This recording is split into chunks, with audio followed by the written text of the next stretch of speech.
കാനഡയിൽ ഉപരിപഠനത്തിന് പോകുന്ന വിദ്യാർത്ഥികൾക്ക് അവിടുത്തെ പുതിയ നയങ്ങളെക്കുറിച്ചുള്ള അറിയിപ്പുമായി ഫെയർ ഫ്യൂച്ചർ. വിദ്യാർത്ഥി വിസയുടെ കാര്യത്തിൽ കനേഡിയൻ സർക്കാരും ഇമിഗ്രേഷൻ വിഭാഗവും പുതുതായി ഒട്ടേറെ നിയന്ത്രണങ്ങൾ ഏർപ്പെടുത്തിയതായി ഫെയർ ഫ്യൂച്ചർ മാനേജിംഗ് ഡയറക്ടർ പറഞ്ഞു. നിലവിൽ ഏറ്റവും കൂടുതൽ വിദ്യാർത്ഥികൾ പോകുന്നത് കാനഡയിലേക്കാണ്. കൃത്യമായ മാർഗനിർദ്ദേശങ്ങളില്ലാതെ നിരവധി വിദ്യാർത്ഥികൾ കാനഡയിൽ വരികയും പിന്നീട് പലതരത്തിലുള്ള ബുദ്ധിമുട്ടുകൾ നേരിടേണ്ടി വരികയും ചെയ്തതോടെയാണ് കനേഡിയൻ ഇമിഗ്രേഷൻ വിഭാഗവും ഗവൺമെന്റും വിദ്യാർത്ഥി വിസയുടെ കാര്യത്തിൽ പുതുതായി നിയന്ത്രണങ്ങൾ കൊണ്ടുവന്നത്.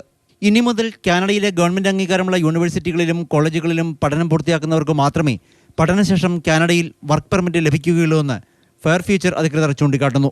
കനേഡിയൻ ഗവൺമെൻറ് യൂണിവേഴ്സിറ്റിയിലോ ഗവൺമെൻറ് കോളേജിലോ മാത്രം പഠിക്കാൻ പോവുക, അതോടൊപ്പം തന്നെ ഒരു പെർമനൻറ്റ് സെറ്റിൽമെൻറ്റ് ഉദ്ദേശിച്ചിട്ടാണ് ഞങ്ങളൊരു വിദ്യാഭ്യാസം വിദേശത്ത് ചെയ്യാൻ ആഗ്രഹിക്കുന്നതെങ്കിൽ അവിടെ നിലവിൽ മാൻ പവർ ഷോർട്ടേജ് ഐഡൻറ്റിഫൈ ചെയ്തിട്ടുള്ള ഏരിയാസിലായിരിക്കും വർക്ക് പെർമിറ്റ് കിട്ടാൻ പോകുന്നത്. വർക്ക് പെർമിറ്റ് കിട്ടാൻ സാധ്യതയുള്ള കോഴ്സുകൾ ഏതെന്ന് വരെ വ്യക്തമായിട്ട് മനസ്സിലാക്കിക്കൊണ്ട് വേണം കാനഡയിൽ ഒരു വിദേശ വിദ്യാഭ്യാസത്തിന് നിങ്ങൾ പോവേണ്ടത്. കേരളത്തിൽ നിന്ന് ഏറ്റവും കൂടുതൽ വിദ്യാർത്ഥികളെ കാനഡയിലുള്ള യൂണിവേഴ്സിറ്റികളിൽ വിദ്യാഭ്യാസത്തിനായി അയക്കുന്ന സ്ഥാപനമായ ഫെയർ ഫ്യൂച്ചർ കനേഡിയൻ പഠനത്തിന് വേണ്ടിയുള്ള മാർഗനിർദ്ദേശങ്ങൾ നൽകി വരുന്നു. നിരവധി തൊഴിലവസരങ്ങളാണ് കാനഡയിൽ വരാൻ പോകുന്നത്. ലോകത്തിലെ ഏറ്റവും ഉന്നത നിലവാരമുള്ള വിദ്യാഭ്യാസം കിട്ടുന്ന രാജ്യങ്ങളിലും കാനഡ വളരെ മുൻപന്തിയിലാണ്. ഫെയർ ഫ്യൂച്ചറിന്റെ ഇതുമായി ബന്ധപ്പെട്ട എല്ലാ സേവനങ്ങളും സൗജന്യമാണെന്നും മാനേജ്മെന്റ് അറിയിച്ചു. മാതൃഭൂമി ന്യൂസ്, കൊച്ചി.